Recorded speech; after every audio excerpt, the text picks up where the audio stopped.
I'm stood, and I'm facing the camera here, and everybody else is there. Apart from the ball, I have no idea what's coming. Right. I've no idea. So I'm attacking it blind, and he gets ahead of him. You're taught this when you're a kid, right? When you're in the youth teams and you're coming through, it doesn't matter if you're a striker or a wide player. You have to learn to be in this position so that I can see Van Dijk, I can see the ball. So at the very least I'm going to do is, like, when I see him coming, is I'm going to lean into him. So he's going to get the header, but he probably is not going to get it as clean. Whereas I'm stood facing the corner kick being taken, I have not. There could be anything. There could be a wrestling match behind. You wouldn't know. So it's about, and look, it's not all in Mykhailo Mudryk, but he's the guy at the front, the near post, marking the space. You have to have your body in a different position. He didn't, and Van Dijk, boy, did he make him pay. It depends how far you want to strip it back, to be honest. Because at the end of the day, the most important player on Liverpool's team that you have to keep your eye on is Van Dijk. And the fact that he gets a free run. You know, we saw the controversy over Endo blocking. That's exactly what you should be doing at your own set pieces against blocking people like Van Dijk. So again, strip it back as far as you want.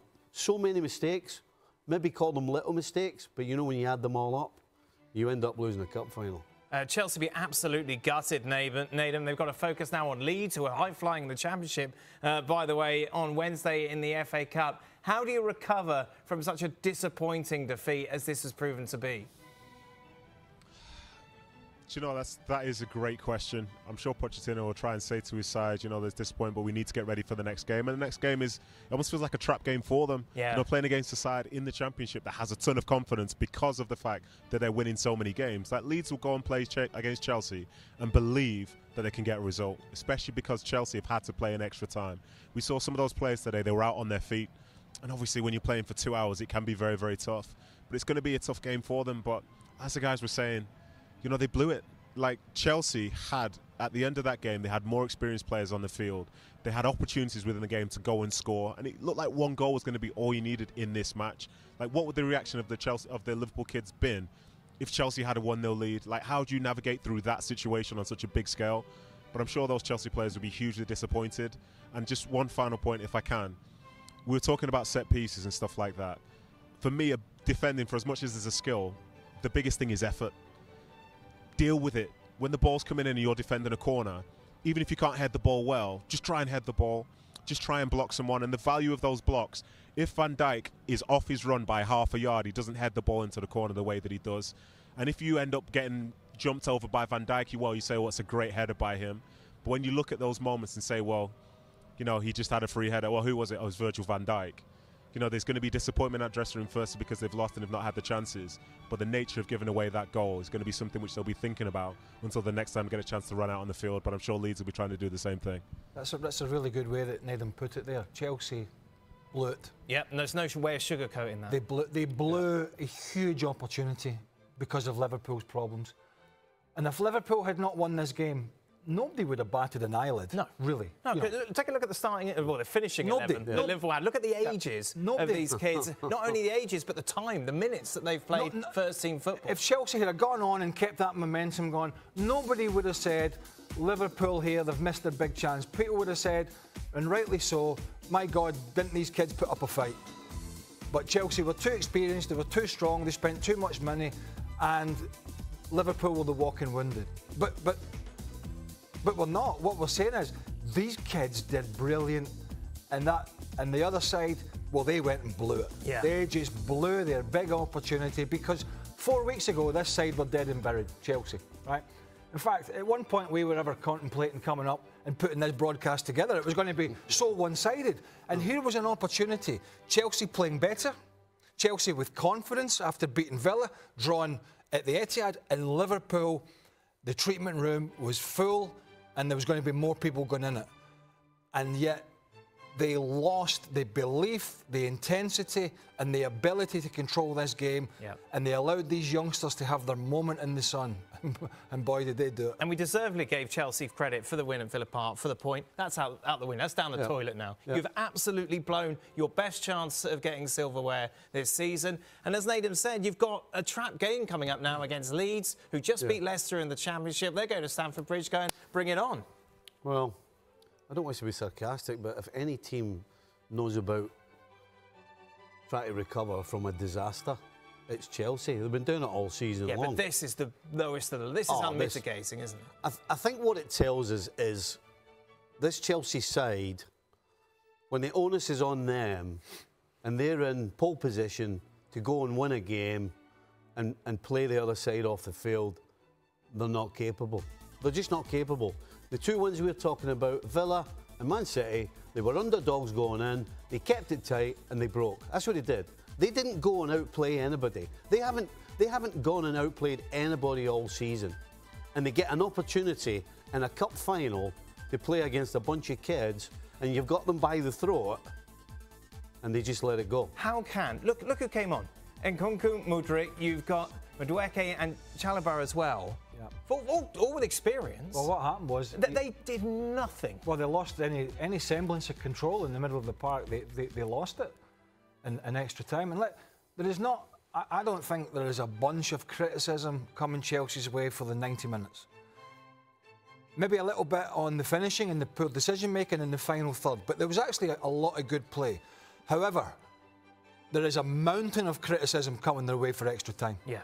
A mountain. The way that they allowed the momentum to slip away. And again, I'll go back to it.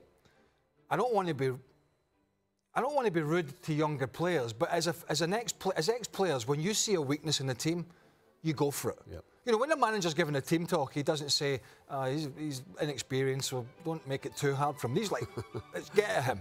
Right. Get at him. Yeah. So you try and utilise all the deficiencies in an opposing team. So when all these youngsters came on, good young players, talented, getting some game time, but this is a new movie for them.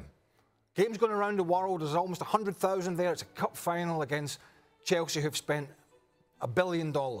You've got to focus on that weak point and you've got to go for it. Yeah. They didn't. They sat back and they allowed these young guys to go, do you know what? This playing in a cup final is actually pretty good. We're getting on the ball. Nobody's closing us down. We're getting our passes in the game. And these young guys, they got confident. And all of a sudden, they're dominating the game. And Caicedo and Fernandes and others are just stood by and watching these kids have their moment. And that's down to Chelsea. That is down to Chelsea, who basically, for some reason, in extra time, down tools. Stood by is absolutely perfect, because when you step on the field as a youngster, the manager's telling you to do this, the manager's telling you to do that, your head's spinning. Right. You're trying to clear your brain. And so the last thing you want is to step on the field and have the opposition putting you under pressure, because that just doubles down on it. You just want you just want to keep everything simple. Just keep it simple. Give me plenty of time on the ball. Let me find my feet. Give me some time to get into the game. I mean, it was almost like Chelsea said, oh, there you go, we'll stand off you and let you find your feet. I mean, McConnell from the middle of the park in extra time was spraying balls left and right. I mean, it's absolutely unacceptable what happened in the extra time. And with Craig, the 90 minutes, yeah, they had chances, coulda, woulda, shoulda, but it didn't quite work. But the extra time, the fact that they stood off kids is unacceptable. It's just unacceptable. We heard Champers at the full-time whistle being very optimistic regarding Liverpool's possibilities of a quadruple with those final matches of the season all coming at the end of May. However, another injury that Jurgen Klopp has to deal with today. We saw Gravenberch in a boot, didn't we, in those celebrations. It's a long list, Stevie, and the problem that Liverpool have, stating the obvious, is Arsenal and Manchester City. Yeah, in games. Yeah. It's not like they're going to get time to recover. Yes. You've got Southampton midweek, and then you've got Forest at the weekend, then you've got Sparta Prague in the Europa League, then you've got City. And then you've got City. I mean, and on and on and on. The Europa League might become an afterthought. Would you agree with that sentiment, that it should be an afterthought? Which one? The Europa League now. Have you got the FA Cup Have you got the FA Cup? Do you know, I don't even... and the league. I think the problem is... Or do you even have the squad to make those choices? Well, that's the problem. It's OK if you can rotate and say, well, you know what, I'll rest 4 or 5 guys because it's not as important as winning the league. He's not in a position to do that. You saw the bare bones that he's got. He finished with 3 first-team players. And he didn't finish with 3 first-team players because he thought, I've got to rest some guys. He had absolutely no choice. And again, you can probably add Diaz to that because having done it myself, the way he's running around, it looks like a groin problem. And that means there's no chance for Wednesday and absolutely no chance for the weekend if you're lucky. So this is a case of, I wish I could, but unfortunately, I'm sorry, this is the only 11 I've got. You're going to have to play again. That injury list that we put up, probably 50% of them, you wouldn't bat an eyelid if they're available or not. But the other 50%, give or take, if he doesn't get